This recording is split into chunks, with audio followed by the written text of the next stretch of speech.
Nebraska's soybeans have been looking pretty good this year, especially in terms of weed control. Much of that attributed to dicamba, but weed scientists say it takes more than chemical applications to deal with problems like Palmer amaranth. Is that more than 70% of the acres that got covered in my survey were treated by farmers, sprayed by farmers. Okay, so that's a real high number. So if farmers are spraying their own field, I tell them to take the time, watch the weather, and do it by the book.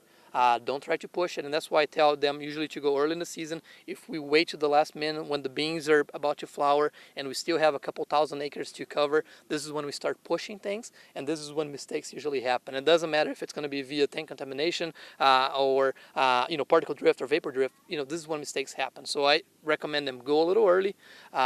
Spray when the weeds are still small.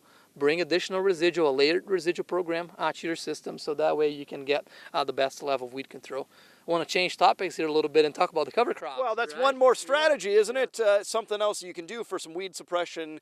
Isn't there some benefits with the cover crops? That's an excellent point, because fighting herbicide-resistant weeds with herbicides alone, where we don't have more herbicides coming, it's only going to last so long. As we did with glyphosate, we're going to have the same problem with dicamba. I mean, nature evolves, but if you're able to have that biomass there and the cover crops, is there some suppression that happens with the weeds because of that? Yeah, no, absolutely. So we're promoting here the Soybean Management Field Days this year is this integrated approach. How do you take the best use of dicamba? How do you bring that to your system? But what else can you be doing? Row spacing, go narrow, provide canopy sooner in that growing season.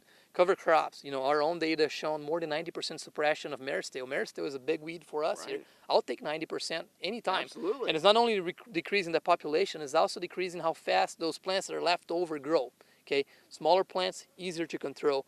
Data from my colleague, Dr. Anita Dilla, down at Kansas State University, one of her grad students, they evaluated the impact of cover crops on Palmer. And what they found is that having a good stand of cereal right there terminated before soybean planted delayed and reduced emergence of Palmer.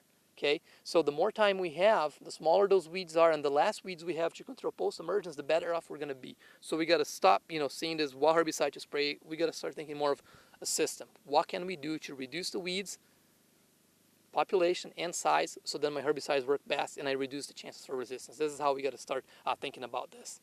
And it sounds simple, but it's extremely complicated. It's not simple anymore. But it's a holistic approach. You have to look at the whole picture besides all the other benefits you're getting with cover crops. So Rodrigo, thanks so much for sharing that with us. Thank you for your time. Thanks for the opportunity to be with you today. Very good. Yeah. Much of that research being done by the University of Nebraska. Chancellor Ronnie Green, no stranger to the program here, of course, comes from an agricultural background. He visited the Tri-Cities this past week to talk about what the university is doing. NTV's Valerie Juarez has more. UNL's Chancellor Ronnie Green tells me his visit to Minden was crucial in order to learn how to best serve the needs of the state. What we believe and we know is this university is your university. Road tripping through Nebraska. We think it's important to know what's happening in communities and important to listen to people about the university as well. Green says UNL is one of the fastest growing research universities in the United States, with the last academic school year being its third straight year of record enrollment. I think it's a combination of the excellence of the university and people wanting to come to the university, the increasing demand for college-educated graduates in so many of the fields that we have for them in the future in the workforce. And once again, the chancellor saying he expects this upcoming school year to continue breaking enrollment records. I think it's the Big Ten has been a big boost for UNL since we came into the Big Ten 7 years ago. That's increased the stature of the university and the attractiveness of people coming to Lincoln to be part of the university. One local farmer saying Chancellor Green's visit is exactly what the community needed.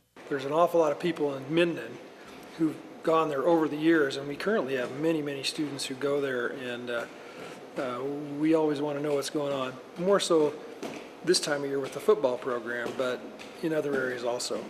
An extension educator in attendance also saying she's glad to see all the university has done for the agriculture industry.